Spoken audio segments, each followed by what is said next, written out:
So speaking about young crowd, I am sure ನಿಮ್ಮನ್ನ ನೋಡಿದ್ರೆ lot of young rappers as I was saying Kannada rapping scene ತುಂಬ ಬೆಳೀತಾ ಇದೆ ಈಗ.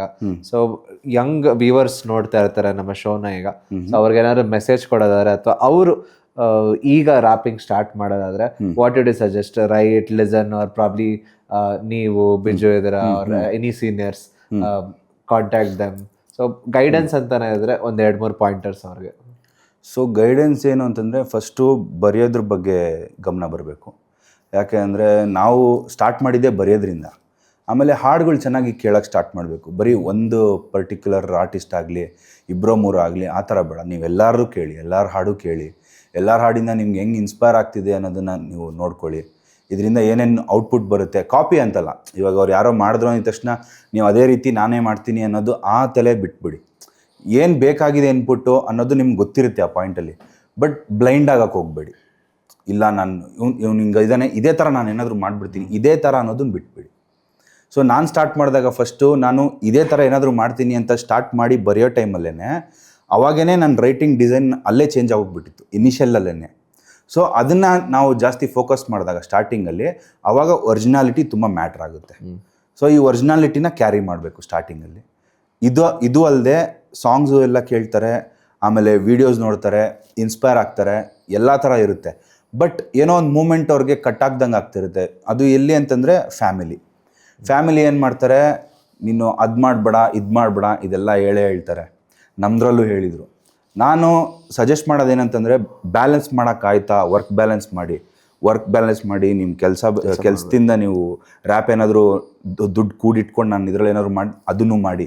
ಬಟ್ ನೀವು ನಿಮ್ಮ ಪೇರೆಂಟ್ಸ್ ಬಂದು ಅಷ್ಟೆಲ್ಲ ಓದಿಸಿ ನಿಮ್ಮನ್ನು ಇದು ಮಾಡಿರೋದ್ರಿಂದ ನೀವು ಅದನ್ನು ಕಡೆಗಣಿಸ್ಬಿಟ್ಟು ನಾನೇನೋ ಮಾಡೋಕ್ಕೆ ಹೋಗ್ತೀನಿ ಅನ್ನೋ ಹುಚ್ಚತನ ಬೇಡ. ಯಾಕಂದರೆ ಸರ್ವೈವಲ್ ಇದರಲ್ಲಿ ಬೇಕು. ಆಮೇಲೆ ಕನ್ನಡ ರ್ಯಾಪ್ ಸೀನ್ನ ನೀವು ತೊಗೊಂಡಾಗ ಇಟ್ ಈಸ್ ಆ್ಯಕ್ಚುಲಿ ಸ್ವಲ್ಪ ಚಿಕ್ಕದಿದೆ ಕಂಪ್ಯಾರಿಟಿವ್ಲಿ. ಯಾಕೆ ಅಂತಂದರೆ ಬೇರೆ ಸ್ಟೇಟ್ ಅವ್ರದ್ದೆಲ್ಲ ನೋಡಿದಾಗ ಆ ರೀತಿ ಸಪೋರ್ಟ್ ಆಗಲಿ, ಆ ರೀತಿ ಅವ್ರಿಗೆ ಬರೋಂಥ ಇನ್ವೆಸ್ಟ್ಮೆಂಟ್ಸ್ ಆಗಲಿ, ಆ ರೀತಿಯಾದಂಥ ರೀಚ್ ಆಗಲಿ, ಅಲ್ಲೆಲ್ಲ 24/7 ಪ್ರಾಪರ್ ನಡೀತಾ ಇರುತ್ತೆ ಅಲ್ಲ.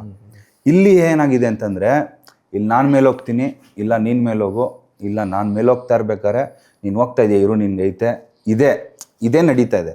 ಇದನ್ನೆಲ್ಲ ಸ್ವಲ್ಪ ಸೈಡ್ಗಿಟ್ಟು ಏನು ಮಾಡಿದ್ರೆ ಕರೆಕ್ಟು, ಹೆಂಗೆ ಒಂದಾಗಿದ್ರೆ ಕರೆಕ್ಟು ಅಂತ. ಯಾಕಂದರೆ ನನ್ನ ಜರ್ನಿಯಲ್ಲಿ ಮೋಸ್ಟ್ ಆಫ್ ದ ಟೈಮ್ಸ್ ನಾನು ಫೋಕಸ್ ಮಾಡಿರೋದೇ ಎಲ್ಲ ಒಂದಾಗಿದ್ದರೆ ಹೇಗಿರುತ್ತೆ ಅಂತ. ನಿಮ್ಮ ಕಾಲು ಎಳೆದಿದ್ದಾರೆ? ಸುಮಾರು. ನಾವು ಬಿಟ್ಟಿಲ್ಲ, ನೀವು ಹೇಳಿದಿರ. ನಮ್ಮ ತಪ್ಪು ಮಾಡಿದಾಗ ಕಾಲು ಹಿಡಿದು ಹೇಳಿದ್ರೆ ನಾವು ಬಿಡಿಸ್ಕೊಂತೀವಿ, ಕಾಲಲ್ಲೇ ಬಿಡಿಸ್ಕೊಂತೀವಿ, ಕೈಯಿಂದ ಏನು ಬಿಡಿಸ್ಕೊಳಲ್ಲ. ಈ ಥರನೇ ಹೋಗ್ಬೇಕಾಗುತ್ತೆ.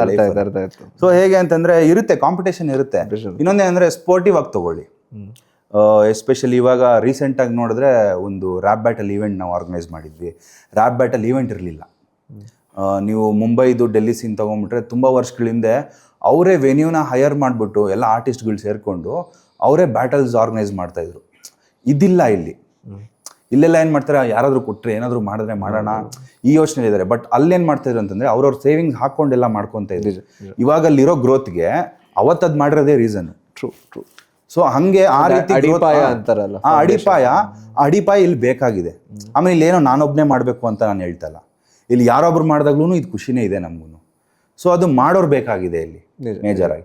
ಸೊ ನಂದೇನಾದರೂ ಒಂದು ಅಳಿಲ್ ಸೇವೆ ಇದರಲ್ಲಿ ಇದೆ, ನಾನು ಮಾಡ್ತಿರೋದಕ್ಕೆ ನಂದು ಸ್ವಲ್ಪ ಆದರೂ ಏನಾದರೂ ಒಂದು ಹೆಲ್ಪ್ ನಾನು ವಾಪಸ್ ಕಮ್ಯುನಿಟಿಗೆ ಕೊಡಬೇಕಾಗಿದೆ ಅಂತಂದರೆ, ಈಗ ನಾನು ಮೊನ್ನೆ ಮಾಡಿದ್ದು ರ್ಯಾಪ್ ಇವೆಂಟು, ಆಮೇಲೆ ಒಂದಿಷ್ಟು NGOಸ್ಗೆ ಹೋಗ್ಬಿಟ್ಟು ಪರ್ಫಾರ್ಮೆನ್ಸ್ ಕೊಟ್ಟಿರೋದು, ನಾಟ್ ಇವನ್ ಟೇಕಿಂಗ್ ಎನಿ ಪೆನಿ, ಎಲ್ಲೂ ಇಲ್ಲ, ಹೋಗ್ಬಿಡೋದು, ನಮ್ದೇನು ಸರ್ವಿಸ್ ಇದೆ ನಮ್ಗೆ ಕೊಡೋದು, ಎಂಟರ್ಟೈನ್ ಮಾಡೋದು, NGOಸ್ ಏನಿದೆ ಅವ್ರು ನಡೀತಾ ಇರುತ್ತೆ. ಬಟ್ ಏನಂತಂದರೆ ಅದೆಲ್ಲ ಮಿಕ್ಸ್ಚರ್ ಆಫ್ ಎವ್ರಿಥಿಂಗ್ ಇರಬೇಕು. So that is where it will make you complete.